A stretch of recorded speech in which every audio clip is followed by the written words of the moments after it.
You are listening to the Sports CDP Crash Course, your go-to podcast for all things sports related. We talk about how sports clubs and teams can sell more tickets and merchandise than ever before, and how they can negotiate sponsorship agreements of higher value. We also champion women's sports and discuss how data and innovation can help bring equality to the sports industry. We have interviewed industry leaders who have worked with the likes of the NFL, FC Barcelona, Women in Football UK, FIBA, the Davis Cup, just to name a few. So don't miss out. Listen to today's episode.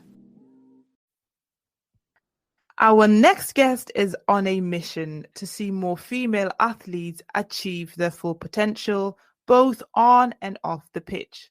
She is the founder of Sporting Sheroes, an organization that champions women in sports, and she helps athletes from grassroots to elite level to develop great sponsorship packages to fund their sporting careers.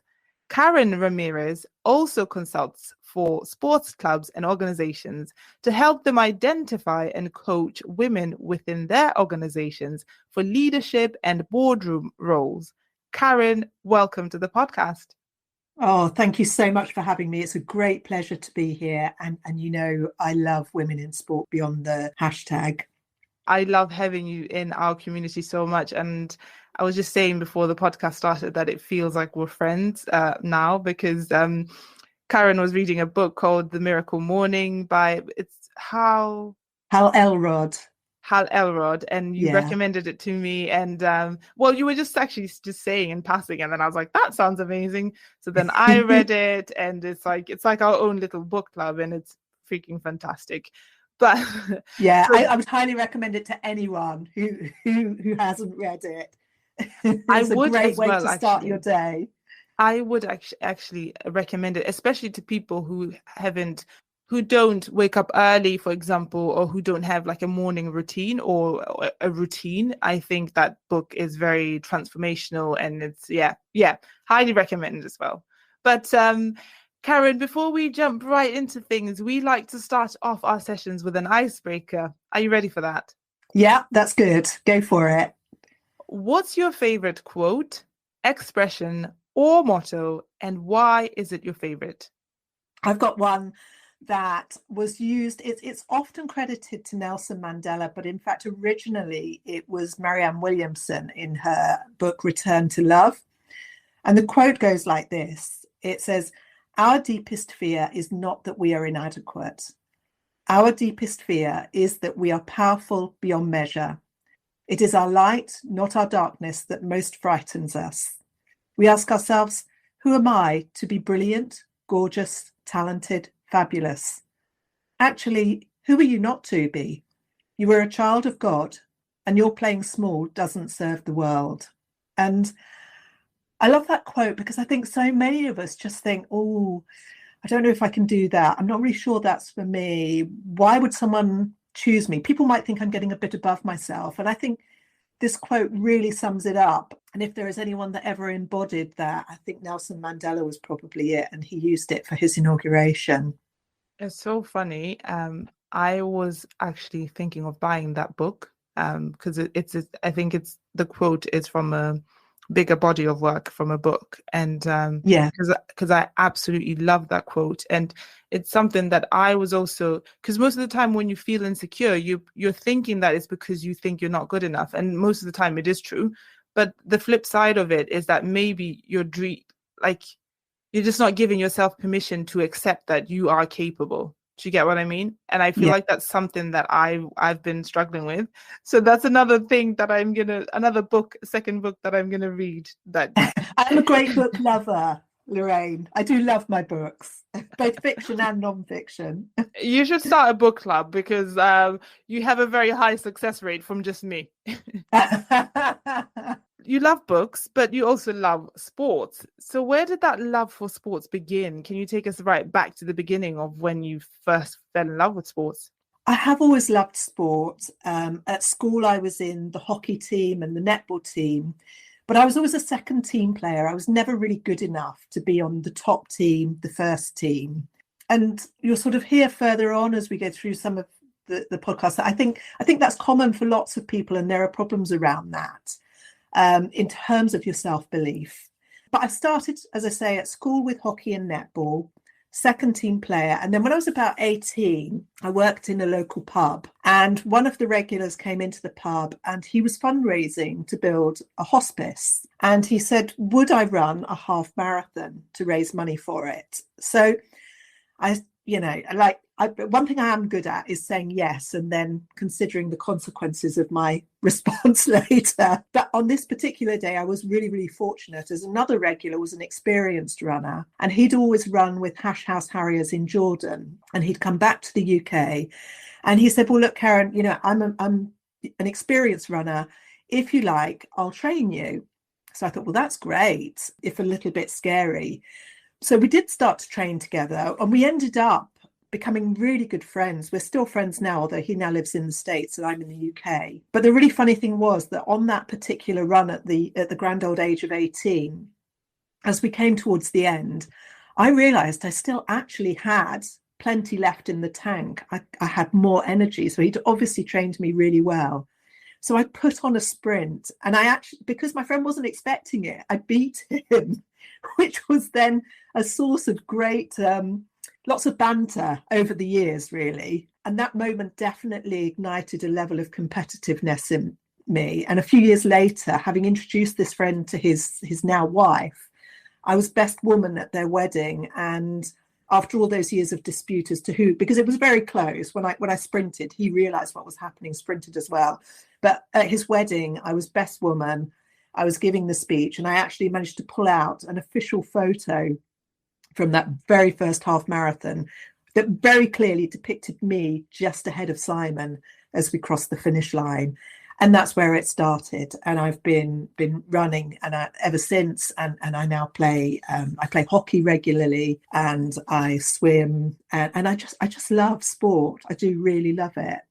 You're the first person I've spoken to who actually played netball, because I mean, you were lucky. You were more sort of you were better than me at playing netball because you made it to the second team. I did not even make any teams at all, but I did dabble in a bit of netball. So that's interesting that you are the first person that I've spoken to on the podcast that has actually played netball as well. Oh, I'm very short though. I would never have made it as a professional netballer. I'm about 5'3". And the netball girls generally tend to be quite a lot taller. Even in those days, they tended to be the taller girls that went on and were on the first team and went on from there. Yeah, it was fun though. Yeah, absolutely, and that's why they asked me to be in the netball to try out for netball, because I'm quite tall for Botswana levels. I'm 5'8", which is quite tall in Botswana. And and I also tried basketball because I was considered tall. I tried volleyball, but I was just it had to do with my sight. I don't have the best sight, so then that really messes with your chances of being on a first team. But Karen, you work right from grassroots right to sort of like leadership and boardroom roles, equipping women for those roles. What made you choose to work with such a wide spectrum of ages instead of focusing on just one area? Let's start with the grassroots. And as with so many areas of work and life, there always has to be a day one over one day. And when I had my children, so often there was a huge amount of pressure on young people and on their parents to pay for more and more coaching, to keep pushing, to try and get them to the first team again. And this financial and performance pressure could either be too much for some of them, or getting to the top level simply wasn't their objective. They wanted to play for fitness, for fun, and for friendship. And they felt there wasn't a place for them, or the coaches just weren't always that interested if that was their reason for playing. Now, my belief is that, yes, sport is competitive and we play to win. When I play hockey on a Saturday, I play to win. But I think equally important, and what sometimes, certainly in the UK, we can lose sight of with our young people, is the importance of teamwork, physical and mental health, and inclusivity. And if additional funding is required to get more coaches, more facilities to do that, then I firmly believe that there should be, and there is, a sponsor for every athlete and for every team. When it comes to athletes that want to push further, either county, national or international level, the financial pressure is really substantial. So there was a study last year across multiple sports in the UK, and the indication was that the average cost of playing at a higher level is £7,000 per year, minimum really. So that's about €7,800 or $8,500. Now, if you attend a private school that has phenomenal facilities and great coaching resources, that's great. But it's not a coincidence that the ratio of privately educated elite athletes is different to the ratio of the populace of students that attend private schools versus state education. Those that go to the private education establishments can afford the extra coaching as well. And those that don't probably can't afford it. So they end up doing what I call the coffee shop shift or the wine bar shift if they're over 18, which is going to impact on their energy, their time, their studies, their performance. And so that gap really widens. Nobody should be limited in achieving their sporting goals for financial reasons. But I think that some athletes feel that sponsorship is only for the very elite level. So people like the Emma Raducanus or the Katarina Johnson-Thompsons and so on. And it's not. So sometimes the athletes that get the best sponsorship in terms of the level that they're at are the ones that are prepared with a great sponsorship package and a short list of organisations that they can approach. And I do believe that you need to be winning off the pitch as well as on the pitch. Otherwise, the physical and mental toll can be too great to perform at optimum level. So our flagship programme, our Fund My Future programme, really addresses this. In terms of the board level and our Boardroom Sheroes programme, all too often I hear comments from clients about a lack of equality for women's teams, which might go from which pitch they play on. They always get the crappy pitch that is miles out of town rather than the prestigious first pitch or first court, or perhaps the equipment and funding that they receive. And I think greater diversity in senior management and boardrooms and leadership teams would really positively affect this. So in Boardroom Sheroes, what we do is we help clubs and organisations to take their rising stars and equip them with the skills and the confidence to apply for and then really deliver well in these senior roles. Parity on and off the pitch from entry level right the way through to senior leadership matters. And that's why I do what I do and why I do it over such a broad range of both sport and levels. And I'm sure from all of that experience, you have had some amazing sort of rewarding experiences that keep fueling you to go forward and encouraging you to really give it your all in the space that you're working in. Do you have any stories that like what's been some of the most rewarding experiences you've had so far? Oh, there's so many, Lorraine. It was really hard to pick just one, but I think one of my absolute favourites was one of the first athletes I worked with, who was a fantastic Paralympian called Bethy. And I worked with her before the London Olympics. And I met with her in 2011 to talk about sponsorship through a trade association that I was a chair of. She was a Paralympic hopeful, but obviously there are no guarantees in sport. At that point, she was waiting to qualify. And again, with sport, even if you qualify, and I've had this with other clients, you can qualify and then something happens. Maybe you get an injury and you can't compete. I had another really lovely winter athlete last year who was ready to go to Beijing, and she had a really bad injury, a head injury, about 3 weeks before and had to pull out. So there are no guarantees. But with Bethy, this Paralympian, we gave her a platform to speak on. It was a big dinner of about 400 people, and she loved speaking. We gave her a little bit of coaching to help her along.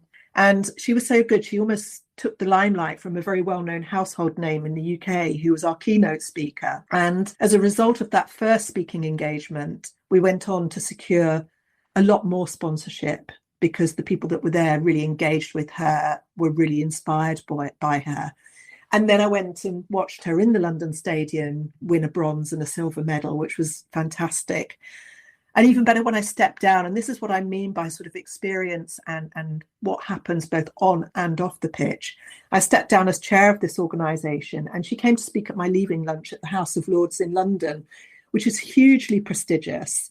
And it just gave me so much joy to be able to facilitate that opportunity. And to this day, I feel so, so proud of what she achieved. Wow. And from all that you've said, what impact do you think you're hoping to have today and maybe even in the future, in the next 4 or 5 years? What impact are you hoping to make? I think in the UK, the media is slowly but surely giving women greater coverage, but our national women's teams have achieved so much, not just the Lionesses last year, but before them, the rugby teams, the cricket teams, the hockey teams. On the flip side, player contracts and sponsorship are still lagging a long way behind the equivalent men's. And the bottom line is that just isn't fair, especially when you look at the results they're getting on the international stage. If you look at the Women's Sports Trust, 37.6 million women watched domestic women's sport in 2022. So I don't buy the lazy argument of people aren't interested in watching women's sport. There's some great presenters, there's some great journalists, and there's also some great male allies flying the flag for the cause. And after the Lionesses win, I think Ian Wright summed it up by saying, whatever happens now, if girls are not allowed to play football just like the boys can in PE after this tournament, then what are we doing? So I want to see change on sponsorship, change on contracts. I want contracts that mean people can actually, one, that professional sportswomen get contracts that are paid, but also that they are paid enough that they can live on, not just a sort of token one, that we get closer and closer to parity with men's payment. We also don't want hand-me-down kit. We don't want to play on the substandard second, third or fourth pitch. And we need to keep pushing for equal pay, equal play and equality around facilities and funding.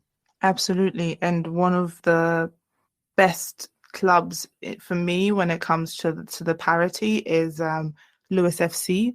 They play semi-professional, they're sort of like in a lower league compared to like your Manchester United, because they're the first club in the world to offer men and women the same pay, but as well to put in the same amount of resources into both of their teams. And I just think that is so phenomenal. And I know that they are working really hard to prove that this as a business model really works as well. Because just like you said, that conversation of people are lazy or the qualities like this or people aren't interested in women's sports, it's not true. And now that we're doing more research, now that more stakeholders are actually investing and into research to find out the numbers, we know that is simply not true. When you spoke about parity there, you just really reminded me of Lewis FC, because I think that what you just described is as well something that they subscribe to. Yeah, they are absolutely leading the way on that, certainly in terms of football. And it will take time for, one of Leah Williamson or anybody like that to match maybe Lionel Messi's salary. But hopefully, slowly but surely, we're edging closer and closer. Absolutely. And speaking of Lewis and speaking of all these amazing improvements and trendsetters and these strides that are being made, there have been some that have been made within the sports industry. But I'm just curious, like, what changes have you seen within the industry that have made you excited about the future of sports, but also the future of women's sports? I think there's more noise about it.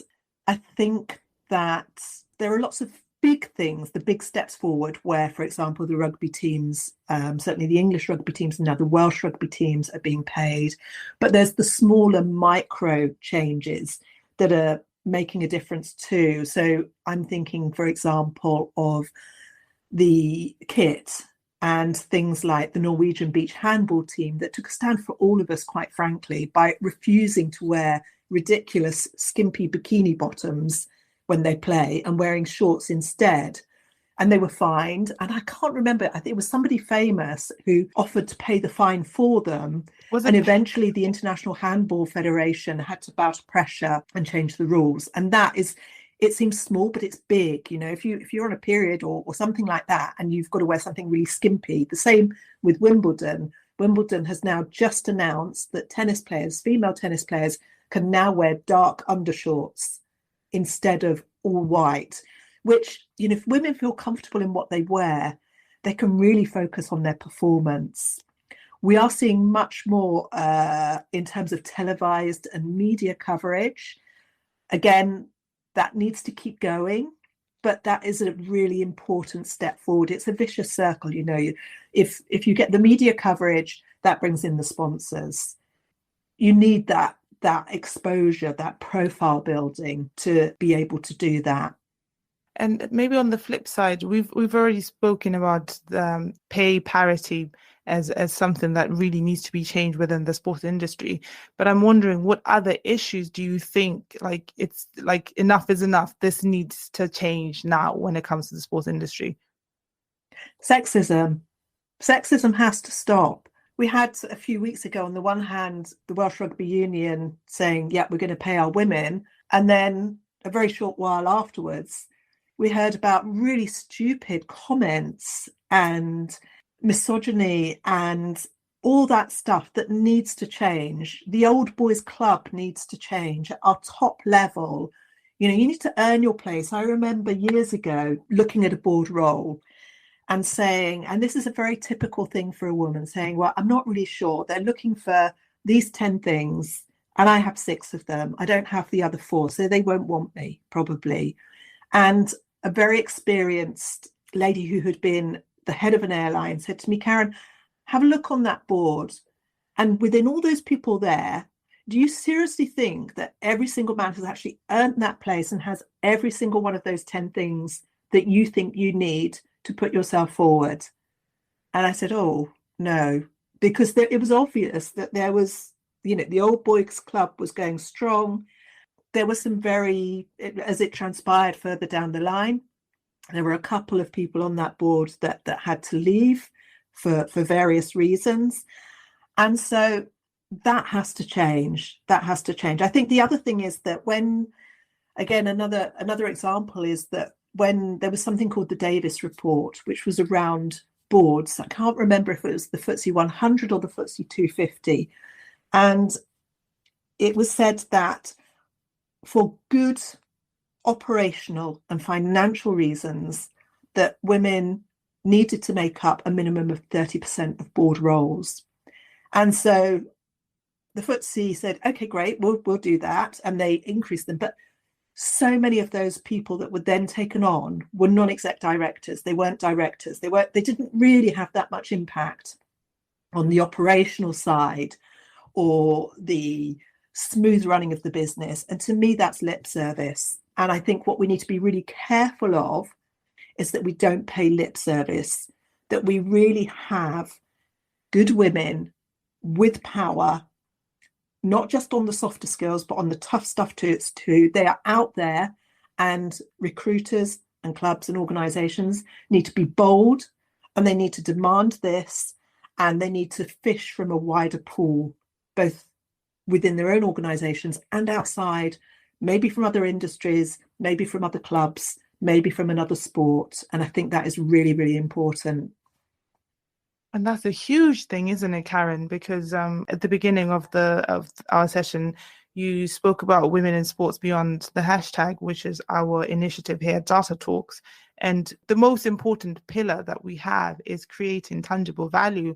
And the whole reason we called it beyond the hashtag, it was because we were realizing that there was so much lip service, there was so much said when it comes to women's sports. For example, think about all the buzz that you get online and everyone talking about women's sports. But does that really translate to then money, to investment, to commercial success? Not always, you know, or if it does, it's not to the level that it could be. And I think that that's such an important thing that you note when you say, don't just have women there, and they don't really play much of a role, because then just don't have them there, because frankly, they have better things to do than just to sort of fill up a quota, you know? So I think that's a very, very important thing that you mentioned. Yeah, I would add something else there as well. I think, you know, it's very easy to be a keyboard warrior. We can all do that. We can all sit in our little, you know, at our desks or on the sofa and be a keyboard warrior. But the difference is, what are you going to do? What are you going to do to make change? And of course, we want these changes to happen in terms of sponsorship and contracts and coverage and media. But while we're waiting for the lobbyists and the governments and the sports organizations to do it, what are you right here, right now going to do in your world? What's your marginal gain, your day one step that you're going to take to move things forward? And I think the other thing is that it's very easy to be caught up in the kind of saying everything that's wrong. But if you're going to talk about everything that's wrong, come up with at least 3 solutions to change it.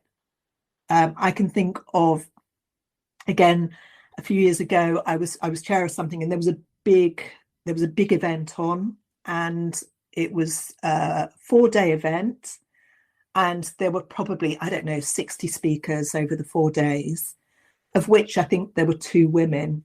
And the press came to me and said, Karen, what do you think about this? Because I was representative of the female cohort within that industry. And I said, well, look, here's the thing. Do I think it's great that there are only 2 women on this conference? No, of course I don't. But here's what we can do for you. We've just run something about boardroom and preparing women for the board. And we have, as part of that, a speaking from stages element. And so if this organization would like female speakers for this event, I can give them the name of at least 10 to 15 women who are confident, competent, know their area, and could absolutely smash it. And we'd love to assist them to change that ratio and that dynamic. So I think let's not just sit sniping from the sidelines. Let's actually put something together that makes that change. Absolutely. And then maybe this is the perfect opportunity then to give our listeners maybe like 2 or 3 practical tips things that they can do if they want to play their part in making the sports industry more inclusive. I mean, whether it's from a grassroots level or having more women in the boardroom, how can they get started or support those who are actively working with this? So we have a couple of flagship programs. We have one which is Fund My Future, which it does what it says on the tin. And so that I developed for women who do want to get to the next level but don't have the resource to get there. They probably have a day job, so they're massively time committed already. And so rather than working extra hours or taking on that infamous coffee shop shift, let's develop a great sponsorship package. Get ready, get match fit, and identify a short list and a long list of sponsors, push it out to them, and then I help them deliver it in a way that's going to benefit both the athlete and the sponsor. So as we devise this with a client, we do take a holistic view of their existing commitments and priorities. It'd be easy for me to say, okay, you need to do this massively long sponsorship package, and there's going to be huge commitment around experience sessions and speaker stuff and press and blah. They probably don't have time for that. So let's have a look at your life. Let's have a look at your working life, your family life, your sporting life. And then whatever we devise, we make sure that it is not going to overly commit you to a point where you're absolutely run ragged. And again, that impacts performance. On an organizational level, let's make sure that these companies are looking at who they've got in-house and looking above the parapet to who's outside.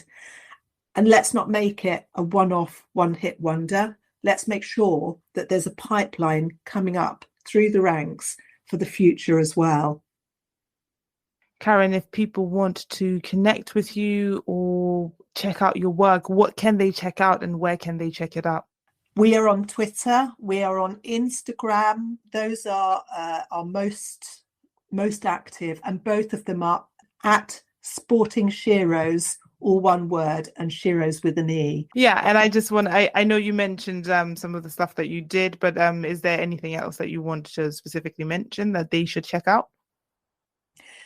They're very welcome to email me, and I can send them the programs. We've also got a bio link so I can provide the details for that. I've got a friend this year we are going to be launching a new program as well, which it really straddles the sporting world and the business world, because clearly all these disciplines that we learned in sport can help women who maybe don't want to be an athlete, but know that they're not really getting to where they want to in their life, in their work, and in the physical fitness and mental fitness. So we're developing a program called Match Fit Me to help them get some balance, to help them have some accountability around their health and fitness. Most people don't need to be told that they need to do some exercise and they need to eat relatively healthily and they need to get some sleep. Sometimes it's the accountability and just, again, those marginal gains, those tweaking routines, tweaking what they do on a day-to-day basis that make the results. I've got a really good friend who talks about living above the line of life.